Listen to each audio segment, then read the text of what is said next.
કરશનપુરા ગામના તમામ સમાજના મારા સૌ વડીલો, યુવાન ભાઈઓ અને બહેનો, ભાઈ શ્રી અલ્પેશભાઈએ ખૂબ વિગતથી વાત કરી છે. એમને વર્તમાન સમયની અંદર આપણે બધાએ શું કરવાનું થાય એની ખૂબ ઝીણવટપૂર્વક એક ઠપકાના રૂપે કહો, લાગણીના રૂપે કહો, અને 21મી સદી ટેકનોલોજીની સદી છે તો એમાં આપણે કઈ રીતે આગળ વધવું એમને ખૂબ સારી સમજણ આપણને બધાને આપી છે, પ્રેરણા આપી છે. કરશનપુરા અને આ વિસ્તાર એ ઇન્ડસ્ટ્રી એટલે ઘણી બધી બહારની કંપનીઓ સાથે આ વિસ્તાર ડેવલપિંગ પણ થયો છે, અને સાથે અહીંયા ખેડૂતોની જમીનો એ મોટા પ્રમાણમાં વેચાણી અને એની અંદર કંપનીઓ બની આવી વાત પણ કરી છે. મહેરબાની કરીને પેટે પાટા બાંધીને પણ કોઈ નાના મોટી લાલચમાં આવીને હવે જેટલા ને જેની પાસે છે એ ના વેચવું એવી બે હાથ જોડીને વિનંતી.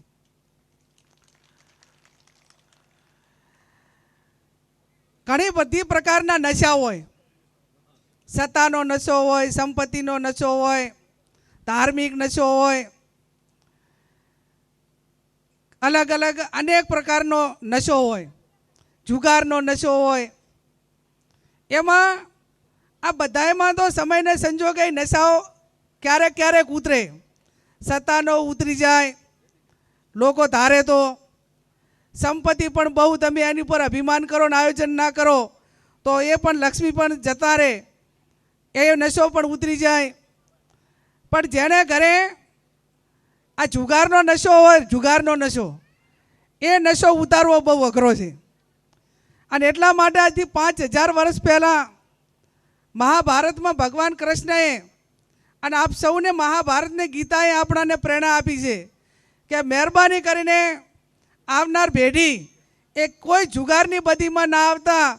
એ પાંડવો જેવા પાંડવોએ પણ દ્રૌપદીને દાવમાં મૂક્યા હતા, એ પણ જુગાર હતો. એમ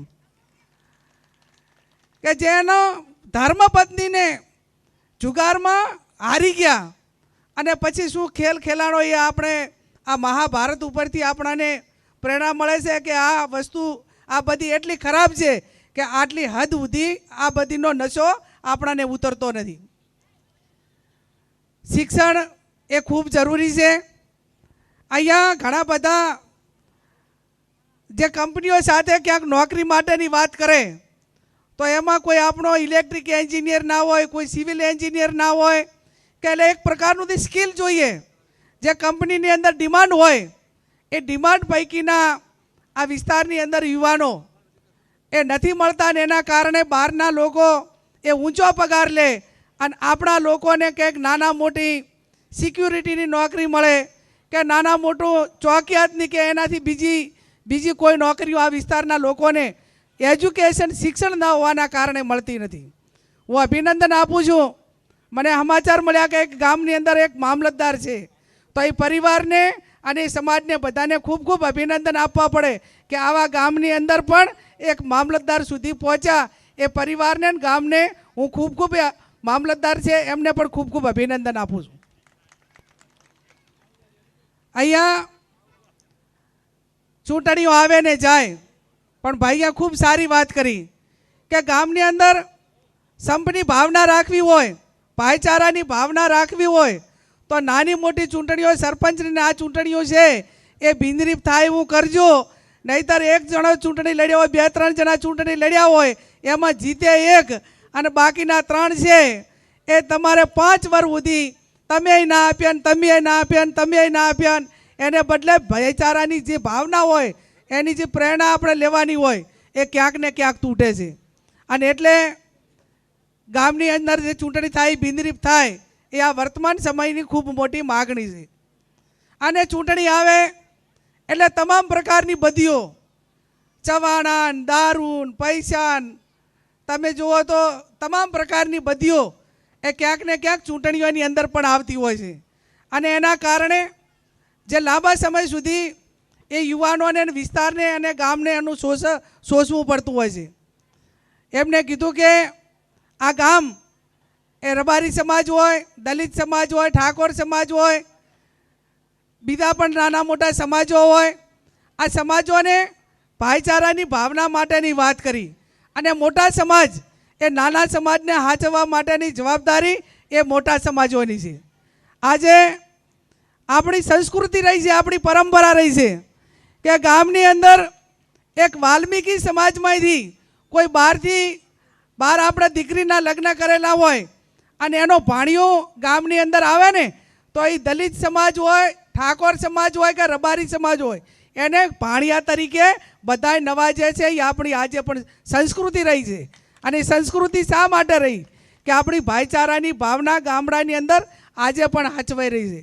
ત્યારે હું માતાજીને પ્રાર્થના કરું, મા સખત માતાને પ્રાર્થના કરું કે આ ગામમાં ભાઈચારાની ભાવના રહે, તમામ લોકો વ્યસનોથી દૂર રહે અને જે રીતે બનાસકાંઠા હોય, પાટણ હોય, ત્યાં આ વખતે 2 મહિનાની અંદર જે સમાજે ઠાકોર સમાજે 4/1/2026ના રોજ બંધારણ કર્યું, એના પછી બાકીના 8 સમાજે કર્યું. દલિત સમાજે કર્યું, રબારી સમાજે કર્યું, જાગીરદાર સમાજે, એવા અલગ અલગ 8 સમાજે સામાજિક જે પ્રસંગો છે એની અંદર કઈ રીતે સમરસતા આવે, કઈ રીતે ભાઈચારાની ભાવના આવે અને કઈ રીતે ખર્ચા ઓછા થાય એના માટે કરીને જે બંધારણ બનાવ્યું. અને એમાં હમણાં છેલ્લા 2 મહિનાની અંદર અમે ઠાકોર સમાજનું ખાલી ગણિત ગણ્યું તો બનાસકાંઠાની અંદર 1000 લગ્ન એ 18 તાલુકાની અંદર થયા સર્વે પ્રમાણે. અને 18 લગ્નની અંદર ઓછામાં ઓછો મિનિમમ ખર્ચો એ 5 લાખનો ફાયદો ગણ્યા ને તો 1000 લગ્નની અંદર એ 50 કરોડનો ફાયદો એ એકલા એક ઠાકોર સમાજને થયો. આવા તમામ સમાજોને લાખો કરોડો રૂપિયાનો ફાયદો થયો. ત્યારે મારે સ્ટેજના આગેવાનોને વિનંતી કરવી છે કે આ વિસ્તારમાં અમદાવાદ, ગાંધીનગર, મહેસાણા આ 3 જિલ્લા એ જે બનાસકાંઠા, પાટણ અને વાવ થરાદ આ 3-4 જિલ્લાનું જે બંધારણ થયું એવું ને એવું બંધારણ આ વિસ્તારની અંદર સમરસતા લાવવા માટે કરીને કરે.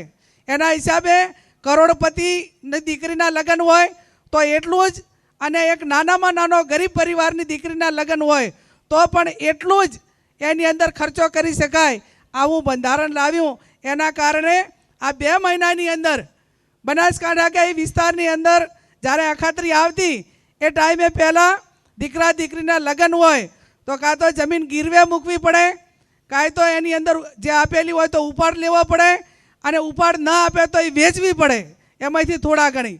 આ 2 મહિનાની અંદર આટલા લગ્નો થયા પણ એક પણ વીઘો જમીન ક્યાંય ગીરવે નથી મૂકી, કોઈએ વેચી નથી કે એની અંદર ઉપાડ નથી લીધો. આ બંધારણ કર્યું એટલા માટે કરીને સમાજ કરોડોના ખર્ચામાંથી બહાર નીકળ્યો. ત્યારે આવનાર સમયની અંદર આ વિસ્તારમાં જે મેં કીધું એમ બંધારણ માટેની એક ઝુંબેશ ઉપડે અને ચૂંટણીઓ આવે ને જાય.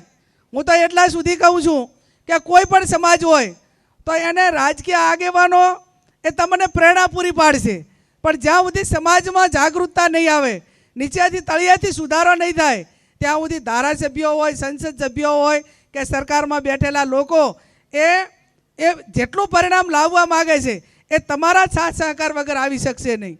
એમાં નાનામાં નાનો માણસ, જેમ આપણે ભગવાન રામચંદ્ર ભગવાન એમને જે પુલ બાંધવાનો હતો, એક રામ સેતુ બાંધવાનો હતો, લંકામાં જવાનું હતું, એમાં એક નાનામાં નાનો ખિસકોલીએ પણ એ રામચંદ્ર ભગવાનને મદદ કરી હતી. રેતમાં આલોટે ને વળી પાણી પડે, રેતમાં આલોટે ને વળી પાણી પડે, પણ એની ભાવના હતી કે હું પણ મારાથી થાય એટલી મદદ કરું.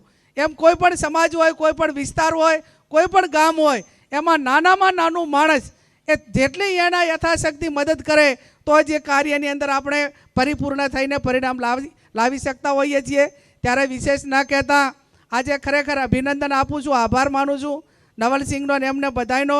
એમને આમ તો પાઘડી બંધાઈ છે, એ પાઘડીની આજે માતાજી શક્તિ માતાજીની સાક્ષીએ અને મહાકાલી માતાજીની સાક્ષી આપણે ખાતરી આપું છું કે એક બેન દીકરીના માથા ઉપર જ્યારે પાઘડી હોય ત્યારે એની અનેક ઘણી જવાબદારી વધી જતી હોય છે. આજે તમે પાઘડી બંધાવી છે એને ક્યાંય કલંક ન લાગવા દઉં એની પણ હું તમને બધાને ખાતરી આપું છું. મારી બેન દીકરીઓ, મારી બહેનો બેઠી છે, મહિલાઓ બેઠી છે, એમને પણ વિનંતી કરું છું કે આ સમાજે પાઘડી બંધાવી હોય, ગામે પાઘડી બંધાવી, આ એક જ્ઞાની બેનને નથી બંધાવી, આ તમારા બધાના ભરોસે પાઘડી મને બંધાવી છે. અને આ તમામ સમાજની બેન દીકરીઓ એ આ ગામની આબરૂને ક્યાંય આંચ ના આવે એ આ પાઘડીની લાજ તમે બધા રાખજો એવી પણ હું તમને બધાને વિનંતી કરું છું. આવનાર સમયની અંદર દીકરીઓ, મહિલાઓ એ એક પુરુષ સમોવડી થાય, ધંધા રોજગારમાં આગળ વધે, શિક્ષણમાં આગળ વધે અને સમાજના કુરિવાજોમાં અગ્રેસિવ રહીને જે સમાજના આગેવાનો કામ કરે એને સાથ સહકાર આપે એવી પણ વિનંતી કરું છું.